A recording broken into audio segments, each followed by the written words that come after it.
But the topic that we are going to be having right now is a very important aspect of patient safety. But let us first look at what we are seeing here. Right? I'm going to paint a small scenario for you, and let's see from where we can take you there. Scenario first. On the 3rd of May at 5:45 a.m., Nikita Manchanda, who's 30-year-old, gives birth to a baby boy after cesarean section. Are we rolling? Are we good? Can I change the slide separately? Alright. So, on the 3rd of May, Nikita Manchanda, who's 30 years old, gives birth to a baby boy. And on the 4th of May, at about at 10 p.m. or so, she complains of abdominal pain and back pain. The nurse then subsequently rings up the doctor, who then prescribes a painkiller. Right? The medicine is then administered. I repeat that the doctor has spoken to over the phone to the nurse, and that's how the drugs are given. Now, on the 4th of May again at 11 p.m., there has been no improvement in Nikita's condition. The nurse again calls up the doctor, who again prescribes some more painkillers.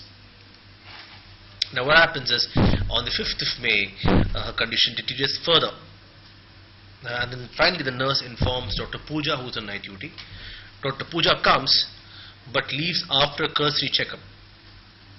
On the 5th of May again, this is at 6 a.m. in the morning, after fair amount of pain throughout the night, Nikita starts to vomit. Dr. Pooja arrives, but isn't able to diagnose the problem. Nikita's condition worsens.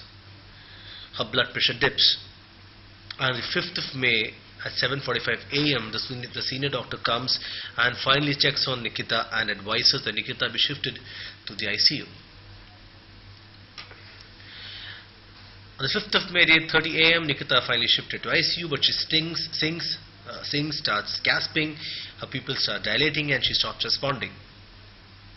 The skin goes cold, and she finally collapses. And at 9:30 a.m., she is put on ventilator. At 10 a.m., she is declared dead. Right? Now, this is the broad scenario. Who do you think was at fault? This had a lot of wide publicity in the newspapers and other media, print media, but who do you think was at fault? We can discuss probably at the end of all the slides, since I'm sure you can sit and listen to that from there.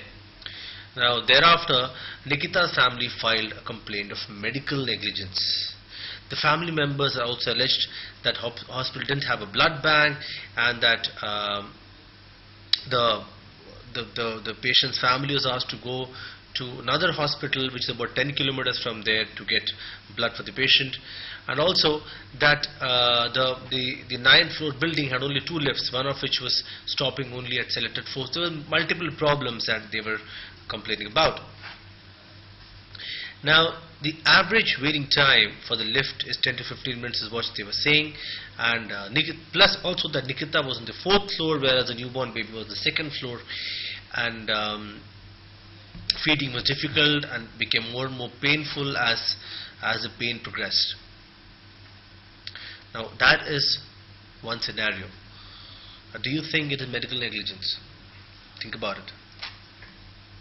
This is another huge news that came in the Indian media about 7 babies who died in a span of 1.5 days in a hospital in Malda, right, which is a city in West Bengal, which is a state in India.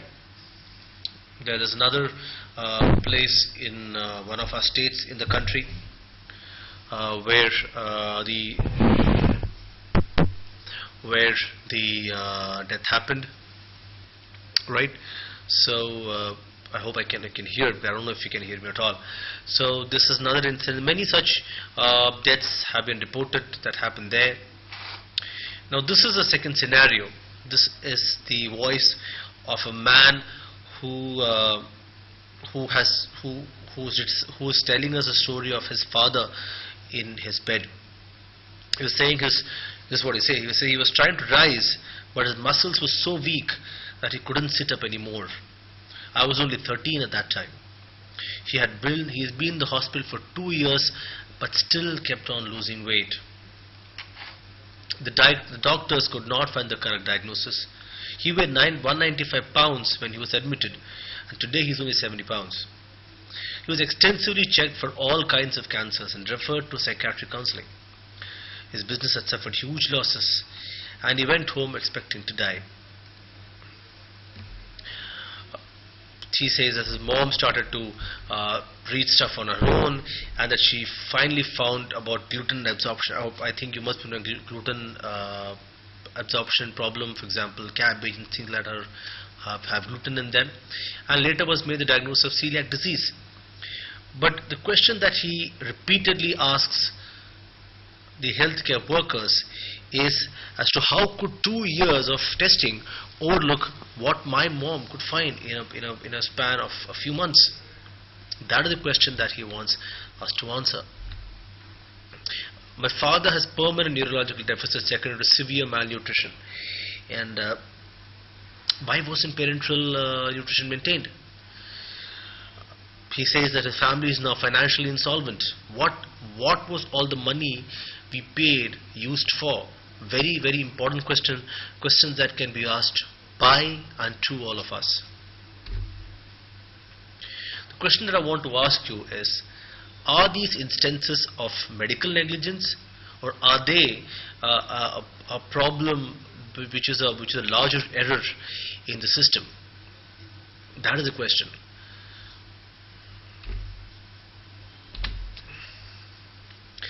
A very important point which I want to make here is this, is not who caused the accident, but what caused the accident is what is relevant.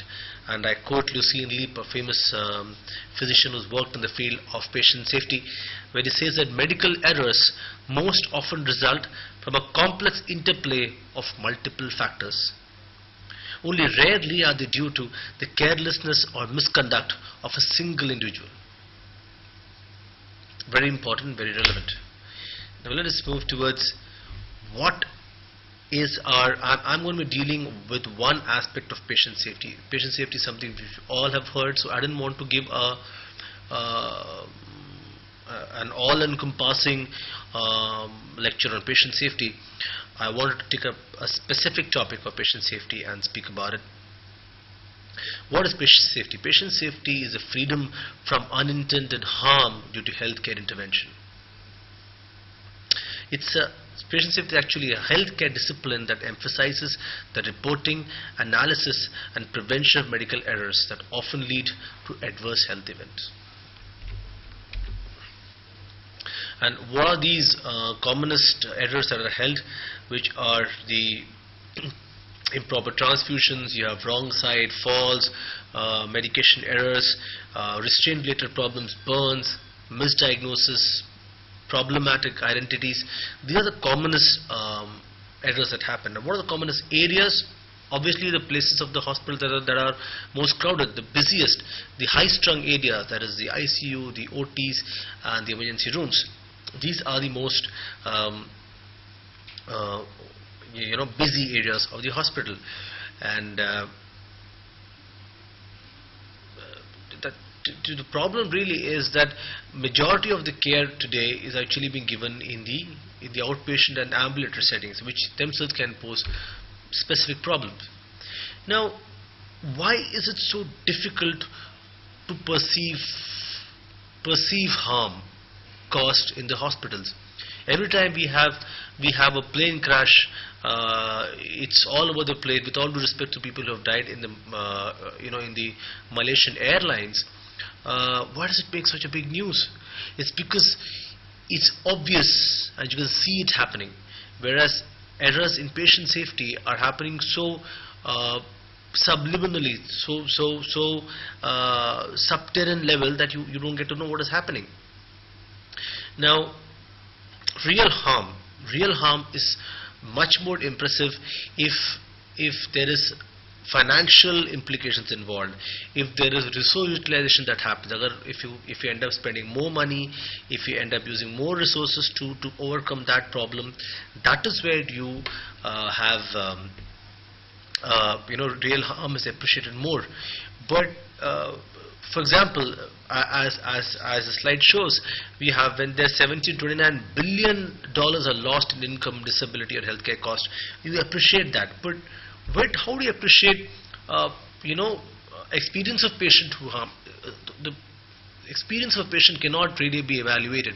How badly he felt about something, or for example, the fear and the lack of trust and the lack of faith that comes up when a patient has once already been affected by the illness, that cannot be measured, but which really is a very important factor.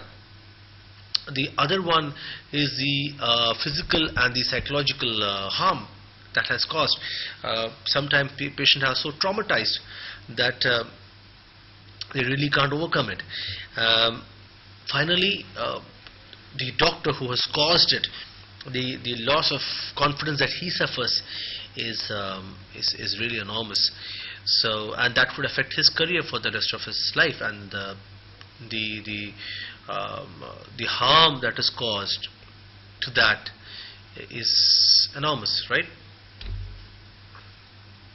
Now, this is a very important slide because it says that the WHO has said that 1 in 10 persons who receive any kind of a care or treatment suffers from preventable harm.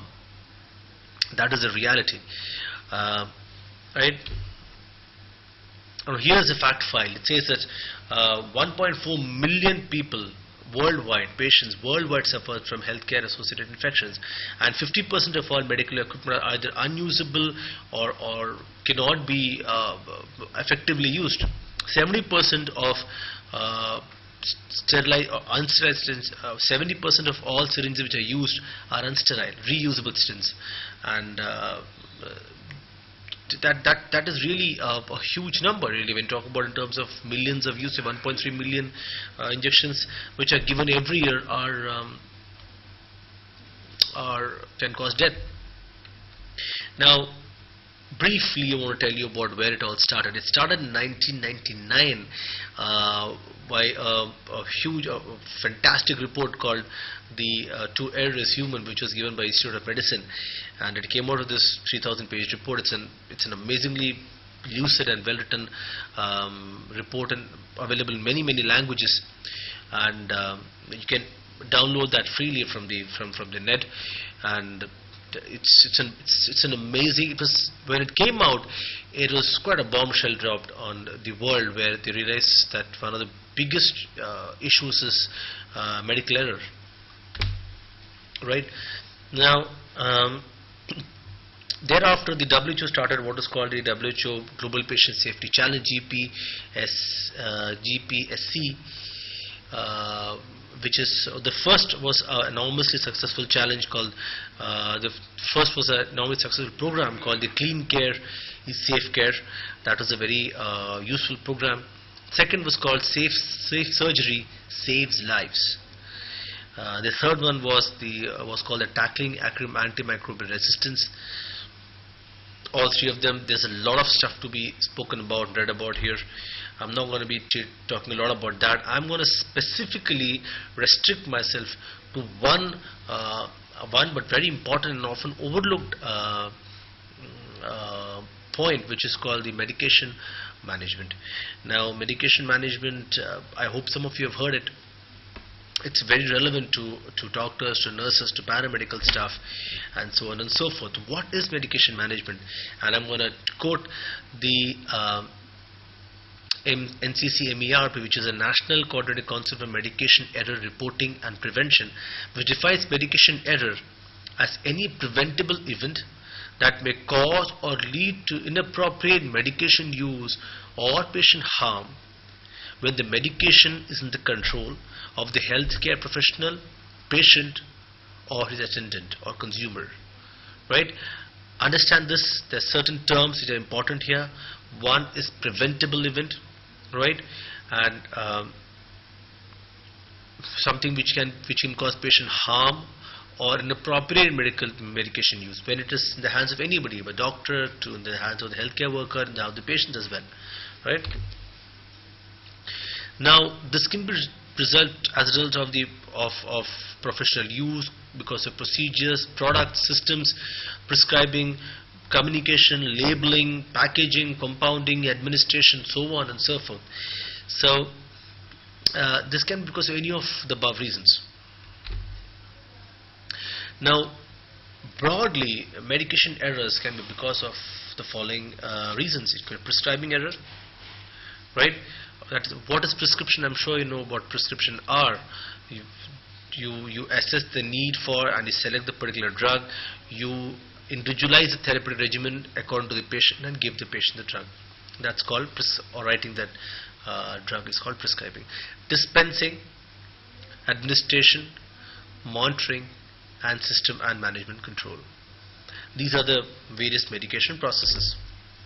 Now, medication error can really be broadly classified into prescription errors, transcription errors, dispensing errors, administration errors, and monitoring errors. So you have prescription, transcription, you prescribe, you transcribe, you dispense, administer, and monitor. Any of these 5 stages can result in a medication error. This particular slide, I want you to focus on that slide, and it speaks about at an average about the largest percentage is caused because of prescription, wrong prescription, followed by wrong administration, followed by transcription, and finally by dispensing. About 2 lakh odd medication errors happen every year, but not all of them are harmful. Less than about 1% is harmful, and about 1.1% of that is causes about patient death. So that's about out of about 2 lakh or so, 36 odd cause death among patients. That's a pretty big number if you analyze. Again, focusing on the types of medication errors that we have. We have prescription, transcription, administration, and dispensing and monitoring. You can have wrong dose, wrong choice, wrong drug, wrong route, wrong known allergies, missed dose, wrong timing, wrong frequency, wrong technique. Commonest is wrong dose. That's 28% of all errors happen in terms of wrong dose. You can have drug-drug interaction, wrong route, extra dose, failure to act on a test. You give a test and then something goes wrong, you don't act on it. You give a wrong drug, that's called a wrong choice, or you give a wrong choice of drugs. You have a known allergy, you still give the drug, that's still an error. You have missed a dose, even that is an error, right? You don't monitor it adequately, that's an error again. And finally, other causes. So these are some of the errors that can happen. Now, quickly moving on to, I'm aware that some of you must have known what medication errors are, and these are the principles and strategies for medication management.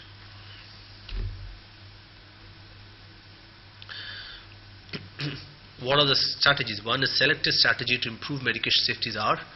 You must adopt all patient safety errors are primarily a system defect. The error lies not in the drug itself or a particular person or the way they handle the drugs or the hospital. The error lies in the system, right? So one is that we have to adopt a system-oriented approach to medication error reduction. Second is that we have to implement standardization of I'm sorry about that, spoonering. We have to implement standardization of dose timing, of medication dose, how you're going to give it, how you're going to scale it, how you're going to customize it for every patient. Third is that we have to standardize the prescription writing and prescription rules. How are you going to prescribe the drugs? How will you ensure that it is being written in the right dosage? We have to limit the number of different kind of common equipment. For example, what really happens is that the ICU, you have X number of infusion pumps, so you have to ensure that you use the same company infusion pumps, so that everybody is familiar with the same way it works. For example, just like we used to particular laptop, a particular way our system functions, similarly we have to ensure that the number of different kinds of common equipment have to be kept the lowest. Many Western countries have a computerized physician order entry system, wherein you have the physician kind of giving the prescription on the system. The system pops up with whatever is wrong with what you prescribed. It also gives prompters, so that kind of ensures that your errors are rectified at each level. That and by the use of pharmaceutical softwares, we also have unit dosing system, and we have and more importantly really is that we need to make sure that the pharmacy is being centrally monitored. We ought to have a centralized pharmacy within the hospitals where this thing is implemented. Right, we have to have a special and a different protocol for any of the high risk medication that we're using. So that is one of the most important things. Certain other things, like first we should not use corrosive stuff in the wards. You must ensure that different label stuff. I'll come to that subsequently. Of course, we have to ensure that we include the patient in the decision making process. Most important thing is for the patient to know as to what he's getting and what are the side effects, when he should take. So the patient is involved in his own. After all, it's his life and his health which is at stake, and a patient is most likely to remember his drugs better. That's an important, interesting photograph. LASA, I hope you've heard of the term LASA drugs. It's look-alike and sound-alike drugs. As you can see in the drawing, you have the gabapentin tablets and gemfibrozil tablets. Both of them look very, very similar. Looks like this is what your doctor prescribed and this is what you got. This could happen very, very often. As I say, LASA it's a huge problem because there are thousands of drugs in the market, and there's a big potentiality for confusion among these drugs themselves. Now, what is contributing to this fact is, of course, the illegible handwriting of doctors, which is very, very famous, which is again compounded by people who having been prescribed, the pharmacy people don't know the drugs appropriately. There are many newly available products, the tendency for similar packaging. Also, many drugs have a similar clinical usage, similar bioavailability, similar action, right? And the dosage is similar or frequency is similar. And sometimes the manufacturer himself does not give adequate information, and completely so. This is an example. In even an advanced country like USA, there are 33,000 trademarked and more than 8,000 odd non-proprietary medication. So that's a number.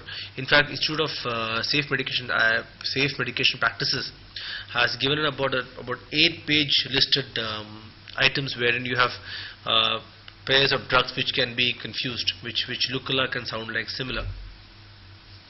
This is just one of the pages from that inventory, and this is how it looks.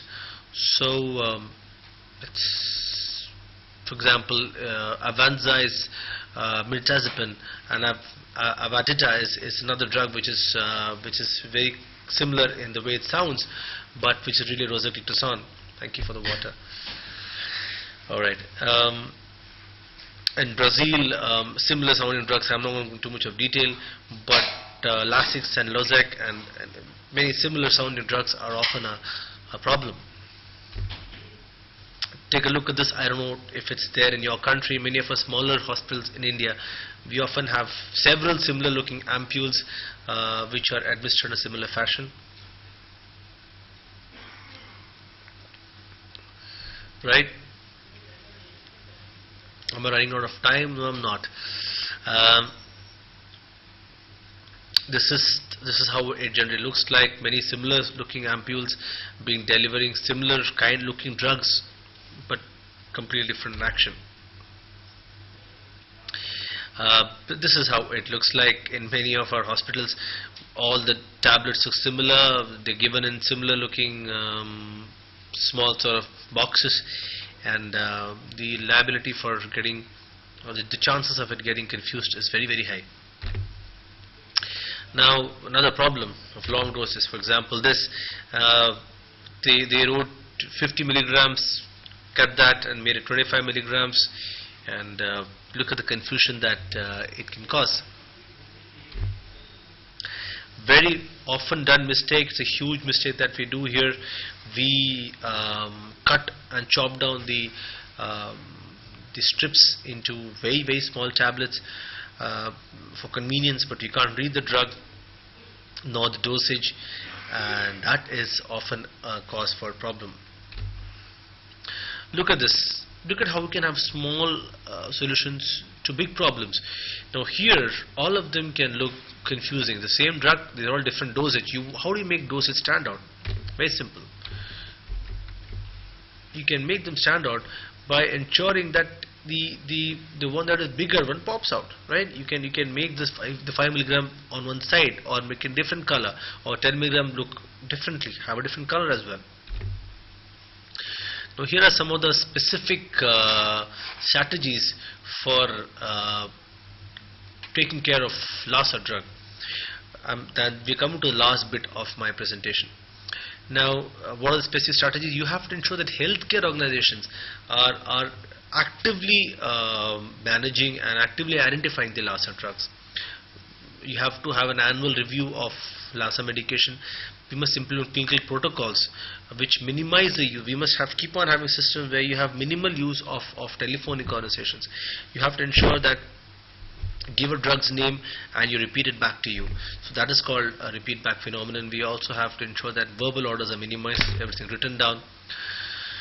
You have to ensure that every time you give the medication, prescribe the medication, and you have to read the label again before you administer the drug, rather than simply relying on kind of seeing where it is kept or reading it from far. Very important. And also people who, for example, the nurse who is injecting the medication should also have a fair amount of knowledge of the condition, should really know whether the condition actually warrants this medication or not, right? So that is another very important factor which is often played out. We must also include both proprietary and non-proprietary name in the list, in the prescription itself, and should try and put the non-proprietary name much bigger so that we kind of focus more on the non-proprietary name as well. We must bring in strategies to bring down the confusions and contradictions in terms of the drugs. For example, something called tall man lettering. For example, if you have dopamine, dopamine, both of them have common the word D, but the word P and B are different. So you can write D small a large P dopamine, right? And if you write dobutamine, you write D small o capital B. That's called the tall man. So that way you know that this is dopamine and that is dobutamine. So that is one way to ensure that you have identified the right drug. Storing. Now we have to ensure that those drugs that look and sound like are stored in different areas of the store, right? There is either they can be in non-alphabetical order, by bin size, or organ specific, or disease specific, and so on and so forth, and we give them the automated devices. You can use, there are innumerable techniques in the market, on the net. You can use color coded differentiation, boldface, uh, many things have been done. You can have separate shelves and so on and so forth. Now, like I said before, it's much more important. For this is important, but what is also equally important, and if not more important, is to involve the patients and their caregivers in reducing the risk. That's how we must do it, because you have to give the caregivers and the patient written information, written name of the drug and the information. When do you take the medication? How should you take the medication? How often? What is the drug? What are the side effects? And so on and so forth. You must, for example, in India there are like about 700 languages, so 30 official languages. So we must develop strategies to incorporate patients with sight impairment, language problems, limited knowledge. Education is, I'm sure, as in your countries as well, education is a problem. So we must know that patients often don't know much about the medicines, right? We must ensure also that the patient has the patient review cash is given to the pharmacist as well, so that the pharmacist kind of can correlate between the patient's condition and the drug itself, right? So that these are some of the simpler techniques to do it. Now, where do these problems? Why, despite so many techniques we known, despite having known that this is extremely useful, why do we have problem? We have problem because there is a huge market out there which make tons of money by selling proprietary drugs. We know that, we are all aware of this fact. There is also a personal preference among doctors. Certain doctors think certain drugs are more effective. They know what they will continue to prescribe those drugs. There is a need. The problem is that it requires a behavioral change, and that will require a complex education campaign. We still haven't nailed it as yet as to what exactly is required. We have to ensure that a complex program is in place to inform the patients and his practitioners, and of course there is there's some amount of cost. For example, this computerized patient prescription system requires fair amount of monetary input, and so therefore technology is often not available in poorer countries. That's one of the problems. Also, there is no standardization in terms of among various countries.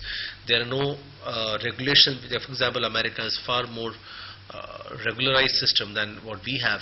So there is a wide variability among countries in terms of standardization or regularization of medication, and there is a language barrier which is always there, both abroad and in India, and I'm sure in your countries.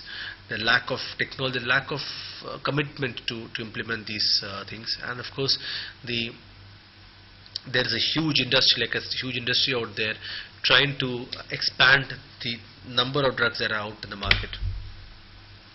There is again no standard method for what I called earlier dopamine and dopamine example of tall boy lettering, right? And there has to be systematic use of non-proprietary names, which is not happening.